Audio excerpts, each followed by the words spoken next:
When did you first go to Maker? Oh, when I was at, I would say about 15 years of age, when my mother was working up there in the canteen. She's working in the cookhouse.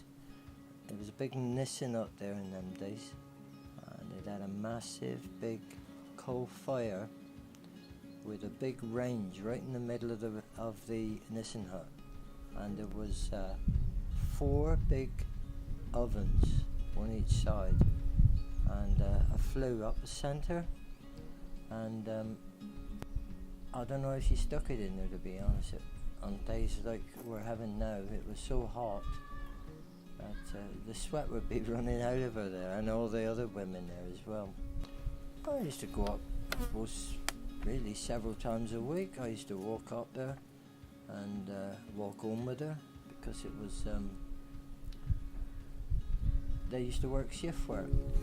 She used to, in fact, I would say, I say 15, I would say it was earlier than that.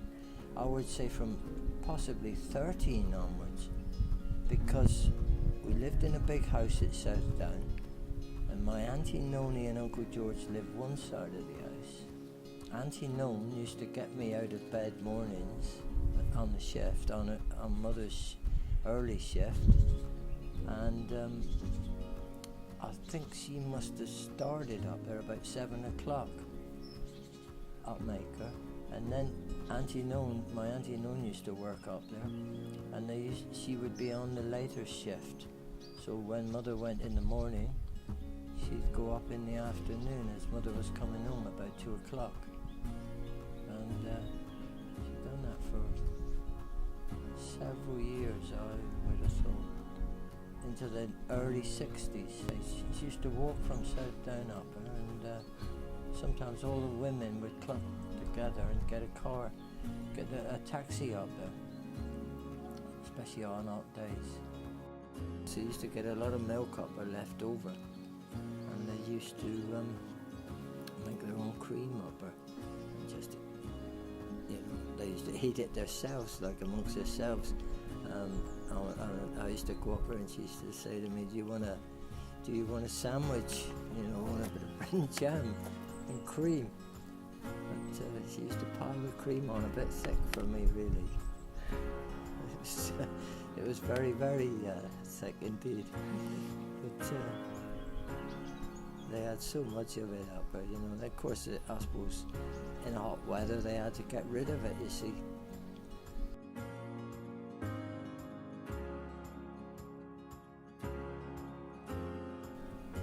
The teacher, when West Ann was up there, I always remember Mrs. She was called affectionately Daisy Lewis, and they used to, that come from the girls, that's what they used to call her. And she was the head mistress, and she used to let all the local boys go in dancing up there. They used to have a big recreation hall up there, and we used to go in and dance. Of course, it was all rock and roll in them days. Elvis Presley and the Everly Brothers, and you name it. It was just, it was really nice. And they used to go down to the youth club down to Corson. When we were down there, they were allowed to come down, as long as they were escorted with a teacher. They would come down to the youth club, and we used to down there dancing rock and roll, and it was quite a big youth club in them days. It was very innocent days in them days. It was, what can I say?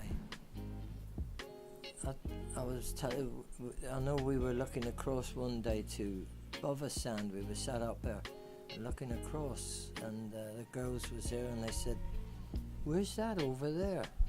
And of course, we used to wind them up, and we said, "France." And they said, "Get on, mate." They didn't. And we said, yeah, it's France. They said, "Do you know, we thought France was a lot further away than that." But, I think we may have told them afterwards that it wasn't, but at the time we just played them along. This is coming into the entrance of Maker Camp. But that bit that's raised up there, used to be caravans up there. And and I think there was an old bus. We're going back in the 50s, and it got the nickname of Carabas Castle. And it's always stuck with me, that name. Nobody else knows it. A few of the kids who's my age now would know it, but nobody else would know it. But I think the teachers stayed up there. I think the teachers used to stay there. And I've got a feeling it was to keep an eye on the girls' huts there, or else they would be too far away from them. Yes. See it? All these dents in it, that was all done with chisels. Yeah. And that was all dressed by hand. Yeah. You know, it was a trade on its own. Yeah. Every house that had a railings they would take for the war effort and make shells or bullets or anything. Yeah.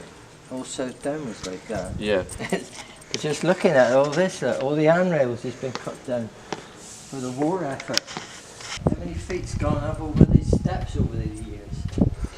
You don't think of granite wearing down like that much, do you? But I suppose most of them had hobnail boots on in them days going up and down. Yeah. It's been going a lot longer than my life up here, you know, for children. Up here it's been going back to the 30s, was it, or 20s? 20s. You know, before the war, wasn't it? Well before the war. Yeah, but I started coming up here in the early 50s, and you know, when Mum started. And I suppose she finished in the early 60s up here. She was working 1 day a week.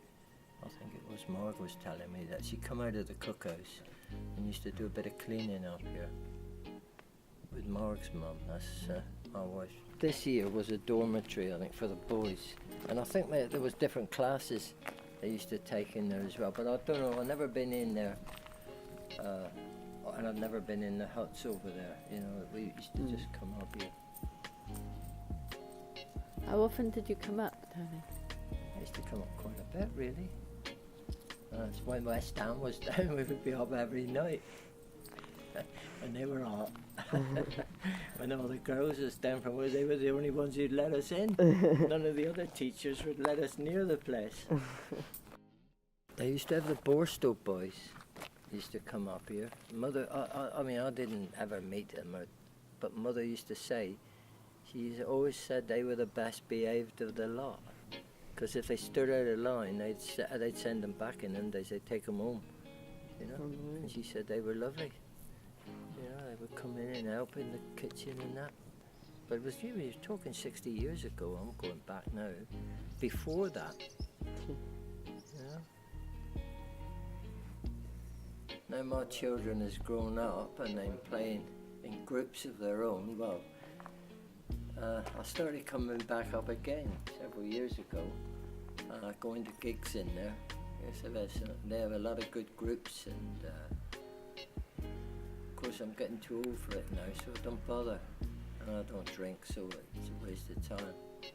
But yeah, it was really nice. And now my grandchildren, they're all into music, and they've all took it up. I think music brings people together, especially youngsters. You know, I mean, in my day, of course we had records and that was about it. We didn't have all these fancy things they got out today. But now it brings them closer together. I mean, we were all friends and that, but the kids seem closer together today, you know, through music. Do you think the area will miss the venue? Oh yeah. Because they can't hurt anything up here, can they? They can't do any damage. Them up here, they don't have people moaning about the sound or the noise. You know, so no, it was a brilliant place for them. But I don't know what the outcome will be. I know they've got to get out of here, but